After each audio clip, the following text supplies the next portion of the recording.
जय श्री कृष्ण। सभी ज्योतिषियों, ज्योतिष प्रेमियों एवं श्रोताओं को मेरा प्यार भरा नमस्कार। साथियों, आज हम चर्चा करेंगे शनि की 7.5 के विषय में और उस 7.5 से कैसे छुटकारा पाया जाए, इस विषय में आज हम चर्चा करेंगे। शनि की 7.5 30 वर्ष में एक बार सभी जातक के लिए अवश्य आती है। जन्मांक में चंद्रमा जहां बैठा हुआ है उससे एक घर पीछे और एक घर आगे शनि की 7.5 का प्रभाव रहता है। जैसे मान लीजिए किसी की कुंडली में, कोई जातक की कुंडली मेष राशि की है या मेष लग्न की है, चंद्रमा यहाँ बैठा है यानी मेष राशि में, तो यानी मीन राशि में जब शनि का गोचर होगा तो उस जातक को 7.5 का प्रभाव शुरू हो जाएगा। तो यहाँ मीन राशि में 2.5 साल रहेगा, ये मेष राशि में 2.5 साल रहेगा और 2.5 साल वृष राशि में रहेगा। ये 7.5 का प्रभाव ऐसे होता है। जब जातक सत्य मार्ग पर आचरण किया तो पहली और दूसरी 7.5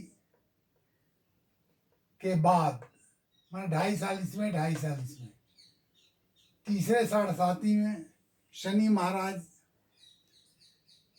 प्रसन्न होकर के सभी कष्टों से छुटकारा दिला देते हैं। जन्मांक में यदि शनि उच्च का है, यहाँ तुला राशि में होगा तो उच्च, और वहीं शनि की 7.5 लग गई तो उच्च कोटि का धन यश का नुकसान पहुंचाएगा।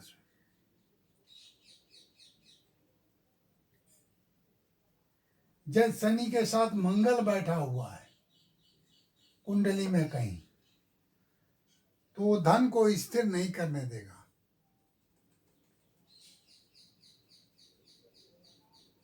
पीपल वृक्ष को शनि का निवास स्थान माना गया है।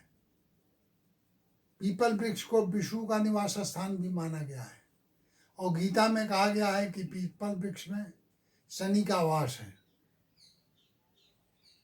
अतः शनि पीपल में वास करने के वजह से काफी शनि का महत्व बढ़ जाता है।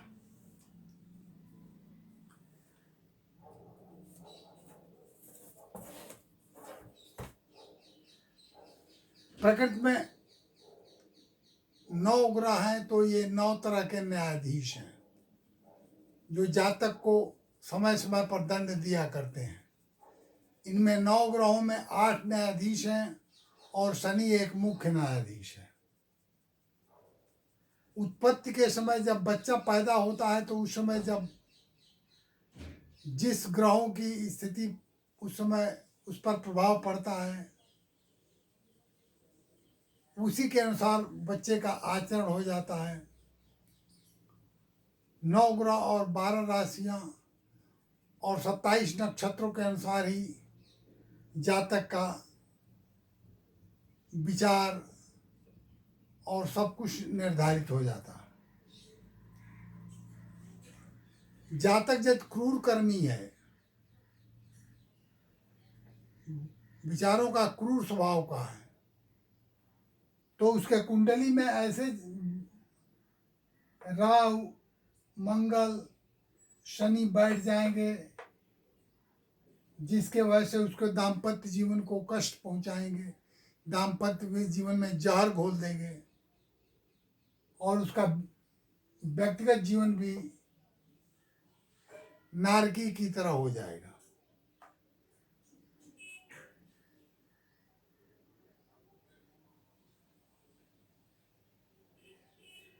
किसी की कुंडली में शनि उच्च है तो इसका मतलब यह है कि वो शनि उच्च का मतलब कि वो जातक पूर्व जन्म में बुरे कर्म नहीं किए हैं, और जिसका नीच है वो ये बताता है, ये संकेत देता है कि शनि ने पूर्व जन्म में बुरे कर्म किए हैं। शनि की वो खासियत है कि तुष्टो ददासि वैराज्यम रुष्टो हरति तच्छरात्। तुष्टो ददासि वैराज्यम रुष्टो हरति तच्छरात्। जब शनि संतुष्ट है तो आपको सब कुछ प्रदान कर देगा, और यदि आपसे रुष्ट है तो आप के सारे सुखों को तुरंत छीन लेगा। शनि का है।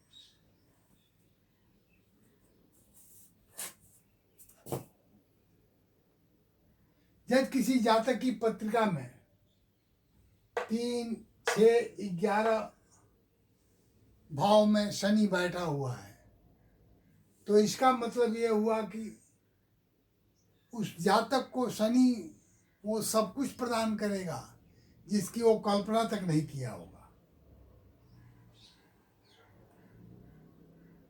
जन्मांक में शनि जहाँ बैठा हुआ है, जिस स्थान पर, जैसे ये है, उससे चौथे, 8वें और 12वें भाव में जब शनि का गोचर होता है तो बड़ा कष्टकारक होता है, विपत्तिकारक होता है। इसी तरह चंद्रमा से चौथे, 1, 2, 3, 4, चौथे, 8वें और 12वें भाव में जब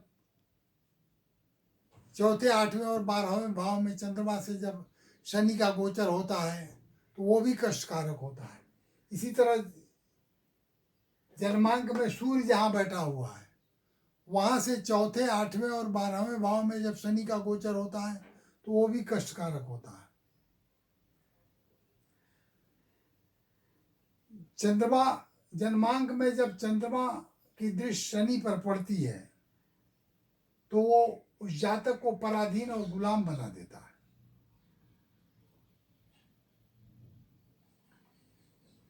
लग्न में शनि जो चतुर्थेश या दशमेश होकर बैठा है तो वो उत्तम कोटि का राजयोग प्रदान करता है।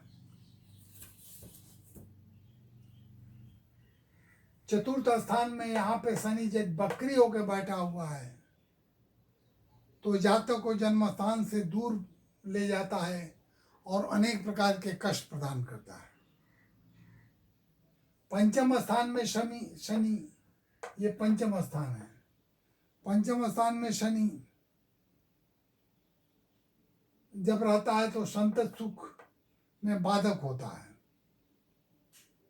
इसी तरह यदि वो दुर्बल और पापाक्रांत है तो संतान सुख होने नहीं देता।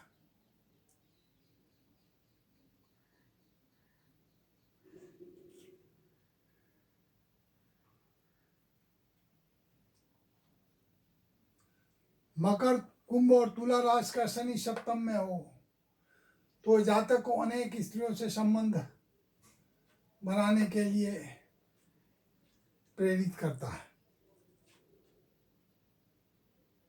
इसी तरह अष्टम स्थान में जिन स्त्री के जन्मांक में अष्टम स्थान में शनि हो तो वो गर्भ धारण करने में परेशानियां पैदा करता है और जातक को संतान सुख में बाधा उत्पन्न करता है।